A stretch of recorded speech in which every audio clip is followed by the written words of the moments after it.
Dès qu'on descend du taxi, c'est Soum, je vois. Et Soum, il m'appelle Koukoubi. Là, de l'aéroport jusqu'à là, je n'étais pas tranquille dans la tête. Où je vais, qu'est-ce que je fais? Et quand je suis sorti du taxi, Soum, tout de suite, Koukoubi! Il dit Billy! Puis bon, d'accord.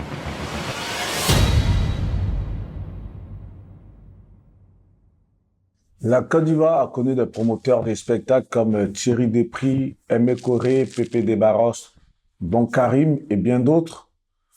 On va citer aussi Désiré Quadjo, qui pendant de nombreuses années a fait de grosses scènes avec les artistes ivoiriens. Et ces dernières années, la Côte d'Ivoire a vu émerger, en tout cas une catégorie de promoteurs de spectacles qui, elle aussi, essaie de tirer la musique ivoirienne vers le haut. Nous avons aujourd'hui l'occasion de recevoir l'un de ceux-ci, qui en tout cas donne de la visibilité à la musique ivoirienne au niveau de la diaspora et un peu partout en Europe. Il prévoit un très grand événement pour 2022.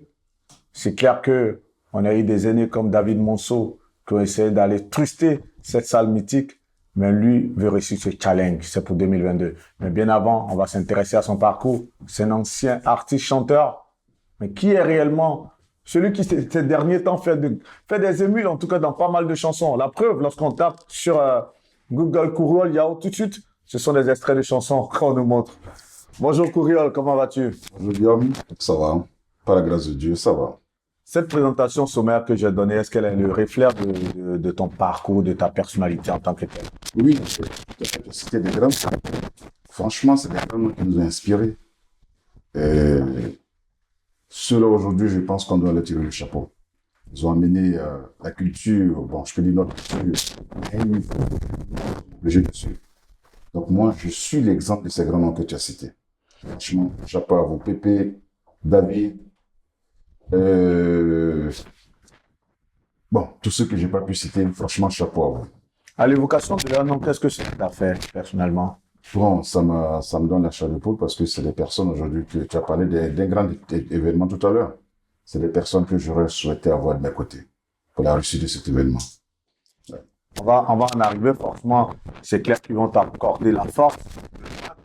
Et aujourd'hui, on va dire des aînés comme Pépé, qui était récemment à Abidjan, je l'ai vu. Il a retrouvé ses compères comme Don Karim, comme le grand frère Aziz et autres. Ouais. Bref, enfin, c'est cette génération, on les a vus un peu faire les beaux jours de la musique ivoirienne à travers des spectacles. Et toi, tu es en train de tracer ton chemin dans ce domaine. Mais bien avant, Kouriol Yao, c'est qui? Bon, Kouriol Yao, l'état civil, c'est Yao Zobé, Edmond Kouriol. Je suis ivoirien, natif de Tibissou. Les choses n'ont pas été faciles dans la vie. Et la vie, c'est un combat. Et le combat appartient à Dieu. Donc, tout ce que nous faisons aujourd'hui, on ne peut que te dire merci au Seigneur. Parce que c'est lui qui nous guide, c'est lui qui nous oriente. C'est grâce à lui aujourd'hui qu'on essaie d'avancer dans ce qu'on fait. Donc voilà, je suis tout simplement Kouriol Yao. Voilà.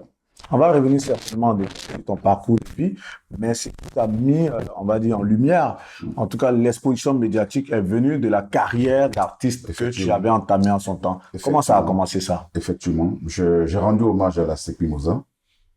Ouais. 1992, au temps de Philippe Troussier, où la SEC était vraiment une équipe active en Afrique. Donc, 2012, 1992, on revient 29 ans en arrière. 29 ans en arrière. Wow. Voilà. Donc, après là, bon, voilà. Ça n'a pas été facile déjà, hein, ça n'a pas été facile. Parce que ce temps, c'était vraiment une ambiance fraternelle. Une ambiance fraternelle. Les gens acceptaient les gens. Je suis arrivé comme ça dans la musique. J'ai connu des personnes comme Mac Latruc, Adja Cornel, qui m'ont ouvert les portes à la RTI, à l'orchestre de la RTI. J'ai pas été chanteur à l'orchestre, mais ils étaient déjà musiciens à l'orchestre de la RTI. Donc, c'était des amis. Ils m'ont appris à chanter. Je n'étais pas chanteur, ça il faut le dire. Ils m'ont aidé à réaliser L'Enfant Mimosa. Et la Côte d'Ivoire a connu l'album, le titre L'Enfant Mimosa. Voilà, chaque Mac de la SEC Mimosa, ça jouait. Donc après là, 1992, jusqu'à 95, 96, j'ai essayé encore. En 98, quand la SEC a joué la finale de la Coupe d'Afrique, j'ai essayé comme ça encore de galvaniser l'équipe. Donc j'ai sorti, parce qu'on a connu trop de frustration dans le milieu du foot. Voilà. Mais malheureusement, ça n'a pas été facile parce qu'il faut le dire. À la SEC, tu te lèves pas comme ça pour faire un truc. C'est pas possible. Voilà. Justement, j'aurais dit parce que comment te vient l'idée de cette chanson, L'Enfant Mimo, déjà en 1992? Je suis très supporter d'ASEC Mimosas. Donc déjà, j'avais des amis au quartier, on avait un groupe Oyo, voilà. Voilà. À chaque match de la SEC, on partait au stade avec le groupe, on ambiançait, on aimait la chose. Et c'est comme ça que tout est parti. Et à Lodi, quand le Zouglou a commencé, j'avais un ami qui s'appelait Shang. Shang, au passage, je l'ai perdu de vue. J'essaie partout sur Facebook de voir, mais j'ai plus de ses nouvelles. On espère Voilà. qu'à la faveur de cette interview, il va retrouver tes traces en passant par Actu People pour avoir tes nouvelles. Oui. Effectivement, qui était grand musicien, il était dans un orchestre à Boaké. Donc, puisque j'avais déjà approché Mac Latruc, Adia Corneille à la RTI, j'avais une petite entrée à la RTI. Donc, j'étais très ami aux musiciens de l'orchestre de la RTI. Chris Blay, que je salue au passage. Voilà, tout cela. Chris Blay, d'abord, qui a été mon maître. Il m'a beaucoup appris les techniques de chant dans le temps. Voilà. Donc, c'est Chang d'abord qui m'a motivé, qui est venu lui en tant que chanteur, qui voulait que je l'aide un peu, comment on appelle, à rentrer dans le milieu, mes connaissances au niveau de tous les noms que j'ai cités. Donc, du coup, je l'ai fait. Et là, étant toujours ensemble, un jour, il avait une chanson, il a fredonné. Et, du coup, je l'ai accompagné un peu. Il m'a dit, ah, mais on peut faire quelque chose ensemble. J'ai dit, non, mais je suis pas chanteur, moi. C'est ton truc, moi, c'est pas mon truc. Il a insisté. Puis bon, au fur et à mesure, la chose me plaisait, ça me plaisait.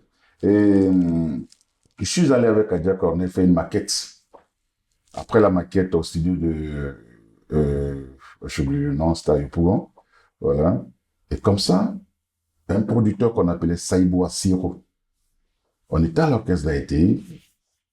Chris Blay m'apprenait à faire les choses. Il est rentré. Il a écouté simplement la musique. Il a appelé Cornet, il dit, mais attends, la musique là, c'est à qui? Il dit, non, c'est au jeune homme qui est assis. Tiens, ben, écoute, bon, je peux parler avec lui après. Il dit, oui. Ben, après, il m'a appelé, il m'a dit, bah, attends, le truc là, la musique là, est-ce que tu peux pas composer un truc de la SEC Mimosa là-dessus, des trucs comme ça? Il dit, waouh, bon, moi-même, je suis supporter d'ASEC. Donc, tout ce qu'on dit d'ASEC, tout ça m'inspire. Il dit, ok, on va essayer. Je suis rentré à la maison. J'ai mis la musique, j'ai essayé. Je suis reparti le lendemain à l'orchestre d'ARTI, ensemble avec Adia Corneille, Chris Blay et Mac Latruc, mon père. Voilà. Quand j'ai envoyé le test, j'ai essayé de mimer. C'est parti comme ça et puis on a coulé là-dessus. C'est ce qui a donné la famille. Wow, tout simplement. Tout simplement. Donc, tu as été, on va dire, boosté par ce producteur de musique qui a écouté la composition dès le départ et comme ça, tu te lances dans le bain. Mais quand tu te lances dans le bain avec le succès, est-ce que cela te donne l'idée de vouloir entamer une carrière musicale en tant que telle? Effectivement, j'ai essayé. D'ailleurs, c'est ce qui m'a amené là. Parce qu'après là, j'ai fait Afogné. Voilà. Afogné, mais j'ai pas pu commercialiser. Dès que je l'ai fait, je suis rentré en France par l'intermédiaire de mon ami Kradier Charles Bloco, des Salopards. Je lui dis, je lui répète, c'est grâce à ce monsieur aujourd'hui que moi je suis en Europe. Et c'est une histoire parce qu'on est là pour parler. Hein. Surtout, ouais, on est là pour le récit de vie. Voilà. Et ça va inspirer des générations. On passe toujours par une personne pour pouvoir rentrer dans sa destinée et c'est ça le but. Donc, voilà, je te laisse aller sur ton récit, ouais. Justement, donc, Kradier Charles, qui est mon ami, qui est mon frère, voilà, un jour à Yopougon, on était là, on se baladait comme d'habitude, c'était les salopards. Mais ce monsieur, c'était un peu difficile pour lui de bouger un peu sans moi. Parce que dans le temps aussi, j'étais là, quand j'ai fait ASEC Mimosa. Et puis bon, il y a un truc, je reviens en arrière un peu pour dire, au fait, on m'a connu en tant que l'enfant courriel dans le temps. C'est ça. Quand j'ai fait ASEC Mimosa. Pour tous ceux qui me connaissaient, bon voilà, je me débrouillais bien dans la vie. Les gens pensaient que c'était la SEC. C'était la chanson, bien la cassette, comme on disait dans le temps, qui me fait vivre. Oh non, moi je bossais. J'ai commencé d'abord Extra. J'ai commencé Extra au Golf Hotel. Ceux qui ne savent pas ce que je dis Extra, je l'explique tranquillement. Moi, je n'étais pas employé au Golf Hotel. Il faut qu'il y ait les mariages, les cocktails, voilà. On va, moi je marchais à Damiami. Et je vais au Golf Hotel. S'il y a du boulot, on nous prend. S'il n'y a pas de boulot, tu te débrouilles pour rentrer à la maison. C'est comme ça que j'ai commencé. Et le boulot que tu faisais en tant qu'extra, c'était quoi? J'étais serveur, après j'étais plongeur. Ok. Serveur, après plongeur. Et il y a une dame, comme c'est une dame qui avait un restaurant sur la rue de Bassam, qui est venue recruter des personnes. Voilà. Je n'étais pas là ce jour quand elle venait. Et j'arrive le week-end prochain, mes amis sont partis travailler à Bassam. On vient et disent, ah ben on a quitté quelque part à Bassam, mais le restaurant il est comme ça, c'est à la plage, patati patata. Bon, j'ai dit, mais est-ce qu'il n'y a pas une place pour moi? Non, mais on voit la dame parce qu'il y avait son cousin qui était avec nous. Mais le lendemain, on ne m'a pas invité, je suis parti de moi-même. Je suis parti à Bassam de moi-même. Et je suis allé, j'étais prêt à travailler en tant que bénévole. Mais sans salaire, j'étais prêt. Parce que dans la vie, voilà, il ne faut pas tout le temps demander. On sait où on est quitté. Alors, on ne peut pas réciter la vie ici. Donc, je vais revenir un peu sur le cas de Bloco. Je n'ai pas sauté de quelque chose. Mais avant d'arriver à Bloco, parce que là, on va parler de ta carrière d'artiste, forcément, et ça va découler de comment est-ce que tu es arrivé en Europe. Mais tu parlais du fait que tu étais extra au Golf Hotel. C'est-à-dire que lorsque tu nais à Thiébissou, moi je reviens sur ton parcours de vie, au niveau des études, comment est-ce que ça se passe? Oui, au niveau des études, d'abord, j'ai commencé l'école primaire à Lumokankoro, dans le village de mon père. Mais j'étais dans le village de ma mère, qui était à 2 kilomètres du village de mon père. Et je marchais pour aller à l'école et revenir. Et il y a un truc aujourd'hui, souvent quand je parle à mes enfants, souvent quand on est à la maison, on est content, on prend pour rigoler. Ma mère, c'était vraiment compliqué, c'est une ménagère. Donc, il fallait qu'elle vende du poisson pour qu'on puisse aller à l'école. Mais moi, je n'avais pas de jeudi dans le temps. Je ne sais pas si c'est le jeudi ou bien les mercredis où on ne partait pas à l'école. Je crois que c'était les jeudis au début. Et après, je crois que ça a changé. Voilà, c'est devenu mercredi et ça a progressé. Effectivement. Mais les jeudis, bon, écoute, mes amis partaient au foot, s'amusaient, mais moi, je partais vendre les poissons de ma mère de village en village. Je dis bien de village en village pour tous ceux qui connaissent bien Thiébissou, pour tous ceux qui connaissent Lomokankoro, qui est le village de ma mère et de mon père au moins, et Onuku, qui est le village de ma mère, la distance, pour tous ceux qui connaissent Nganglou, qui fait peut-être 14 km du village de ma mère à chose, je marchais tout seul. Il n'y avait pas c'est des pistes qu'on empruntait. Dans le temps, je parle d'une histoire peut-être une histoire de 75, 72 par là, je marchais tout seul. Je partais vendre les poissons pour espérer avoir peut-être 10 francs, 25 francs CFA, pour pouvoir m'acheter un beau fruteau, comme on le dit. Voilà. Donc, on est passé par là, du moins, la vie ne me surprend pas.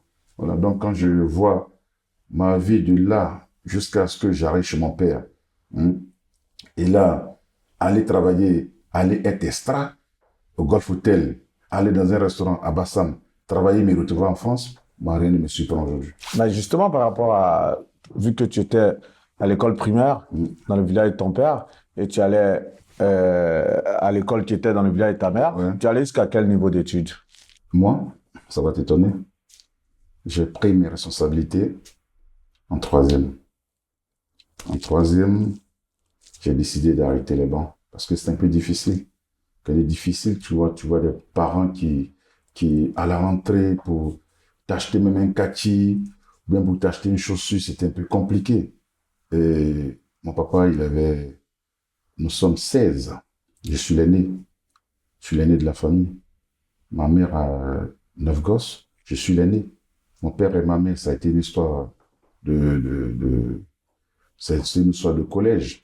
Voilà. Donc, du coup, quand je vois toutes ces difficultés, j'ai dit, mais il faut que je prenne ma vie même en main. Donc, moi, même le BPC dans le temps, je voulais même pas aller, je voulais pas aller composer. C'est mon prof de français, M. Saïd Ali, un Comorien. Ce jour, il était superviseur, il arrive, je suis pas là. Je dis, mais attends, il est allé me chercher à la maison. Il avait une petite voiture, Babi, je crois, un truc comme ça. Et dans la voiture, il me parlait, il me dit, mais tu as du potentiel. Pourquoi tu refuses tant de trucs? Je dis, mais c'est trop compliqué cette histoire. Bon, bref. Donc, arrivé là, moi, après la troisième, j'ai arrêté, je suis rentré à Abidjan. Je me suis lancé. Et avant de parler de l'enfant Mima aujourd'hui, de parler sur, je dis pas que j'étais joueur au Stella Club d'Abidjan, mais je me suis entraîné au Stella Club d'Abidjan en tant que footballeur. C'était les années 88. Mon entraîneur Ben Sano, voilà, il y a plein de Magui Serge, ils étaient un peu de dévanciers, voilà. J'ai commencé par là aussi, et puis après, j'ai arrêté, je suis allé à Bongouano, au centre de formation de Bongouano. J'ai suivi une formation d'ébéniste, voilà, formation d'ébéniste. On a fait 2 ans de formation. J'étais, je peux dire, le deuxième de ma section en ébénisterie. Mais c'était pas mon truc, au fait. C'était pas mon truc. Et là, quand je suis sorti de là, bon, la chanson, la musique, parce que tiens-toi bien, déjà, au collège, on disait le BFA, les bals de fin d'année. Voilà, les bals de fin d'année, c'était nous qui organisons les bals de fin d'année. Bon, en bateau, je peux dire, on était un peu les 10 gars du collège, voilà. Donc, chaque bal de fin d'année, nous, chaque samedi, on essayait de gagner la population d'un bateau. Parce qu'après, là, après le Mokankro, je me suis retrouvé à Kotobi, j'ai repris le 6e de Kotobi. Après, j'ai fait le 6e d'Ara. J'ai fait ma 6e Ara et je me suis retrouvé en bateau de 5e jusqu'en 3e. Donc, tu vois, c'est en bateau que tout a commencé. Et après ça, tu vas faire ta formation d'ébéniste. Tu mets un trait sur tout ça, à Bongouano. Voilà. Tu mets un trait sur tout ça. Ouais. Tu dis, bon, je vais me chercher à la capitale, à Abidjan. Tu commences à faire de petits boulots, d'où la plonge et autres. Du jour au lendemain, la musique. Et coup de grâce avec ton ami Kragué Charles, on revient à lui. Ouais. Tu te retrouves en Europe. Ouais. Et il te dit quoi pour que tu décides de dire, bon... Kragué, c'est... Comment on s'appelait Kragué? Je disais chaque fois que, moi je l'appelais le con, je disais chaque fois que le con, parce qu'il a des comportements, tu vois, un peu, il s'en fout de tout, c'est quelqu'un tellement gentil, tellement bien. On était assis à Yopougon, derrière le collège, il y a un collège derrière là, sur la grande voie là. Tu es passé puis peut-être quelque part, à Ouassakara ou je sais pas. Après la pharmacie, sur la grande voie là, qui mène à Score là, il y a un collège à gauche là. La psychologie, je sais pas. Bon, je sais pas, j'oublie le nom. William Ponty, certainement. Ok, parfait. J'ai le petit souvenir de Yopougon, les gars. Je vous salue. Ouais. Là, vous étiez derrière William Ponty. Voilà. Puis il me demande, mais il m'appelle Zobé. Il dit, mais Zobé, t'as pas l'air d'aller en France là? Il dit, c'est pourquoi? Il dit, ah ben, si tu veux, voilà, je peux te donner un coup de main. Il dit, c'est vrai. Je te jure. Par geste. Sur place, en ce moment, c'était les cabines téléphoniques. Bloco est rentré dans une cabine téléphonique, il a appelé. Sur place, il m'a envoyé une lettre d'invitation. C'est comme ça qu'il m'a mon visa. C'est comme ça que j'arrive en France. Donc, ce monsieur, quelle que soit la situation, aujourd'hui, toutes mes prières, Bloco. Souvent, nous sommes des êtres humains, hein. Voilà. Je dis pas que Bloco, moi, on s'est jamais embrouillé, hein. Ça c'est faux, hein. Mais c'est quelqu'un qui reste dans mon cœur, qui demeure. Aujourd'hui, je lui dirai merci toute ma vie. J'aime bien cette maxime, comme on le dit, la reconnaissance et la mémoire du cœur. Le plus important, c'est de pouvoir lui exprimer cette reconnaissance, de savoir que hier, pas un coup de poker, juste un coup de fil, tu te retrouves en France du jour au lendemain. L'Europe, forcément, on voit ça comme l'Eldorado. Tu te dis, bon, après avoir fait tout le petit boulot, tu te dis, bon, j'ai pas eu un niveau d'études assez élevé. Quand tu arrives en France, à Paris précisément, je suppose, comment ça se passe, tes premiers pas? Oh, mais c'est une histoire, hein, franchement. Je te ramène derrière, je te ramène un peu des années en arrière. Mais c'est ça le but de ce plateau, c'est de pouvoir faire réjaillir des souvenirs et les partager avec notre public. Ouais. C'est fort, c'est fort. Parce que quand je venais déjà, le même Bloco, c'est lui qui me trouve un tuteur. Et souvent, la chanson des garagistes, là, souvent je me retrouve là-dedans, hein. Souvent, je me retrouve. Bengue, la chanson Bengue, je suppose. Voilà. Tu me dis de venir, Voilà, voilà, bon, je me retrouve à l'aéroport sans... voilà, Ouais. j'arrive à l'aéroport, j'essaie de joindre le tuteur. Rebelote n'a jamais répondu. Bon, voilà, je ne peux pas l'accuser parce que peut-être que, voilà, Ce jour-là, il a eu un il empêchement, avait ouais. un empêchement. Moi, je ne juge personne dans ma vie. Donc, où on partait, il y a un jeune qui était dans le même vol que moi, qui partait, très jeune, qui devait rester avec Soumbil, Debeng et consorts. Colin. Colin, oui, Colin était à l'étage. Donc, du coup, je suis allé avec lui dans l'espoir, en espérant que mon tuteur pourrait me trouver la me récupérer. Et c'est comme ça que je me retrouve à Montrouge. Et dès qu'on descend du taxi, c'est Soum, je vois. Et Soum, il m'appelle Koukoubi. Donc là, de l'aéroport jusqu'à là, je n'étais pas tranquille dans la tête. Où j'y vais, qu'est-ce que j'ai fait? Mais quand je suis sorti du taxi, Soumbil, tout de suite, Koukoubi! J'ai dit Billy! Puis bon, la collade, c'était... Bon, je suis resté là. C'est là que je suis resté. Ouais. Je suis resté avec eux 1 mois. Non. Oui. Ils étaient en tournée ou bien ils étaient à l'hôtel ou Non, non, ils vivaient où? ils étaient dans une maison, dans un studio à Montrouge. Ok. Et j'ai fait 10 jours. 10 jours. Colin, il a été mon premier employeur en France. Quand je suis arrivé en France, Colin était mon premier employeur 10 jours après. Colin, il habitait là-haut, nous on était en bas. Il est descendu, il m'a dit, coucou, t'as pas envie de travailler? J'ai dit si. Il dit, bon, je vais t'amener quelque part. Donc, il m'indique comment partir. Fais comme ça, fais comme ça, fais comme ça. Voilà comment. 10 jours après mon bengue, je commence à travailler. On était en quelle année? On était en 2001. 2001. Ouais. Tu arrives comme ça, le tuteur chez qui tu dois descendre, Ouais. il vient pas te chercher. Tu retrouves tes amis de fortune, Soumbil et autres, qui habitaient à Montrouge.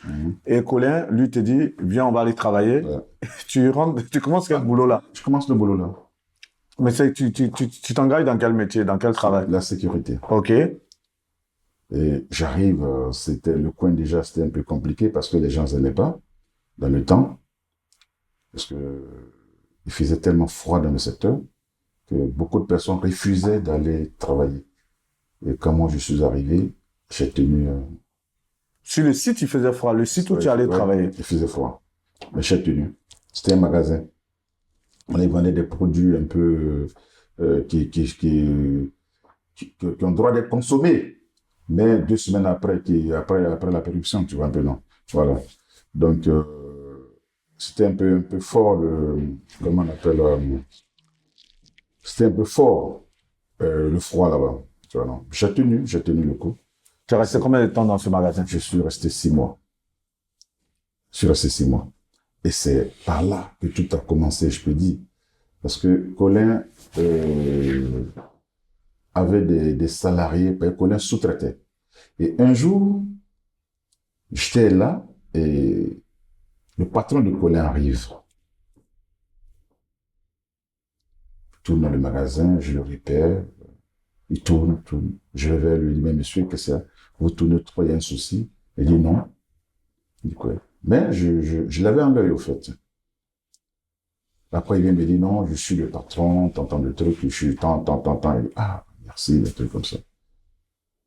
Un jour, il revient me voir, il me dit, ben, Antin, il a commencé à avoir des soucis avec Colin.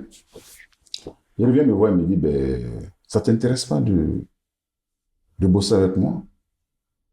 Je dis, ben, non, je suis déjà bien. Il dit, ben, monsieur Kwasi te paye combien? Je dis, ben, monsieur Kwasi me paye tant de l'heure. Il dit, ah bon? Lui, il savait ce qu'il payait à monsieur Kwasi. Il dit, ok. Donc, moi, j'en parle à Colin, tranquillement.